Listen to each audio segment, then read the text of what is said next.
Hi, I'm Tricia Lapino. I work in program development here at Mountainside. I just had my 5-year anniversary in June. The best way to explain it, and I know that this is so cliche, but would be like completely unmanageable. Like it felt like I had two full-time jobs, one of which was like my regular job, and the other one was my addiction. So Mountainside was not my first. I had been to treatment in Arizona in 2017. I did not take it seriously. I mean, when I went there, it was, or I thought of it as time away to reset. I didn't actually do any of the work, med seeking behavior, not going to groups. So that one was kind of a wash.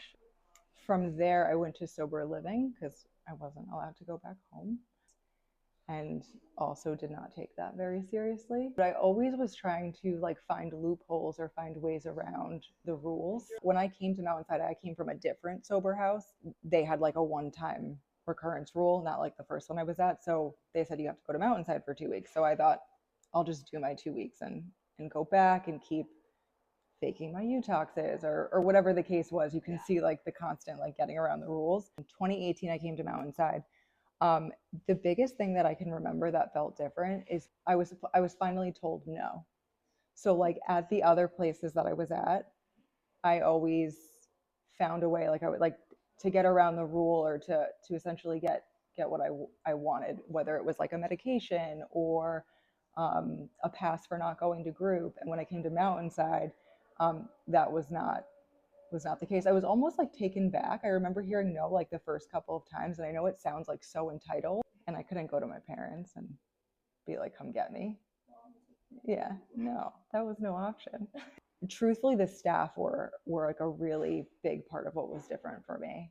I felt like for the first time, I felt connected to the people that worked here, and I felt like I wanted what they had. I finally felt like I was connected to something, that I finally felt like I had no choice but to be connected when I was here. Continuing care, there was always maybe like one tough client or more than one, but it was so rewarding. Like when you would see that moment where it clicked for the client, and they decide to follow what's being recommended. Because there's so many clients that I've worked with that I've seen so much of myself in. Just that resistance, that defiance, that, oh, that's the recommendation, I'm gonna either not show up to my appointments or do the complete opposite of what they're suggesting. So it's really rewarding to be part of like a treatment team where you're getting them to the point where the walls finally come down. Yeah, there is hope. Hold on, pain ends. Hope. That's what somebody said to me once, and it took me a minute, and I was like, oh, it's an acronym. Hope is an acronym for hold on, pain ends.